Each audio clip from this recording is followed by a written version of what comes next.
आयुर्वेद व योगशास्त्र ही भारतीय ज्ञानपरंपरा जगाला स्वस्थ भविष्याची ग्वाही देणारी आहे।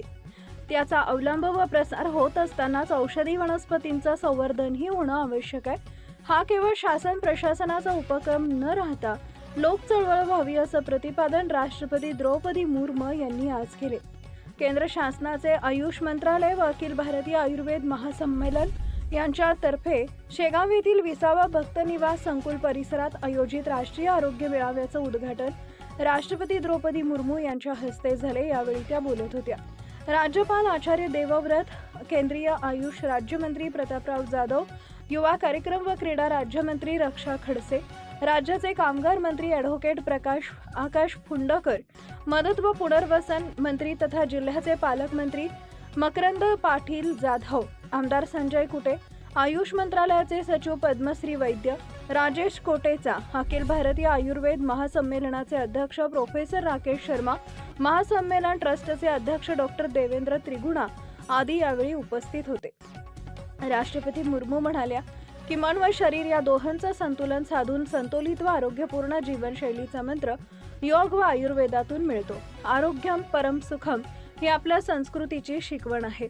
शरीर हे सर्व कर्तव्य पूर्ण करण्याचं साधन आहे। देशाला सशक्त बनवण्यासाठी नागरिकांचे जीवन आरोग्यपूर्ण असणं आवश्यक आहे। त्या दृष्टीने योग, आयुर्वेद, युनानी आदी आयुष पद्धती महत्त्वाची भूमिका बजावतात।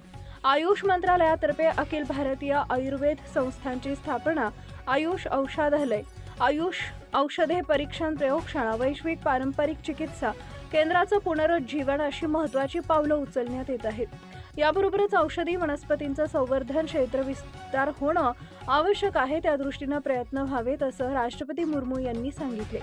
यावेळी आचार्य देवव्रत म्हणाले की भारतीय आहार पद्धतीत पूर्वापार औषधी तत्व असलेल्या वनस्पतींचा वापर होत आलाय। व्यक्तीला कधीही आजारपण उद्भवू नये अशी सोय आपल्या पारंपरिक ज्ञानांवर आधारित जीवन पद्धतीत होती।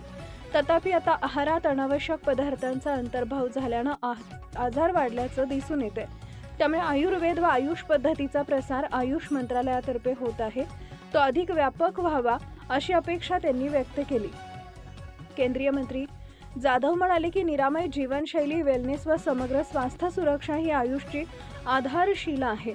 जग आज वेलनेसकडे वळलं असून भारतातील प्राचीन व पारंपरिक आयुष पद्धतीच्या संवर्धन व अवलंबामुळे आपला देश संपूर्ण जगात अग्रेसर ठरेल। औषधी वनस्पती उत्पादक शेतकऱ्यांनाही त्याचा लाभ होईल। महाराष्ट्रात ही वेगळे आयुष मंत्रालय असावे यासाठी प्रयत्न होत आहेत।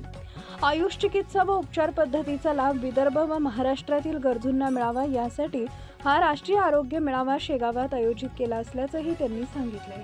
नवनवीन बातम्या पाहण्यासाठी आजच विदर्भ दूत न्यूज चॅनलला सबस्क्राईब करा आणि बेल आयकॉनला सुद्धा क्लिक करा।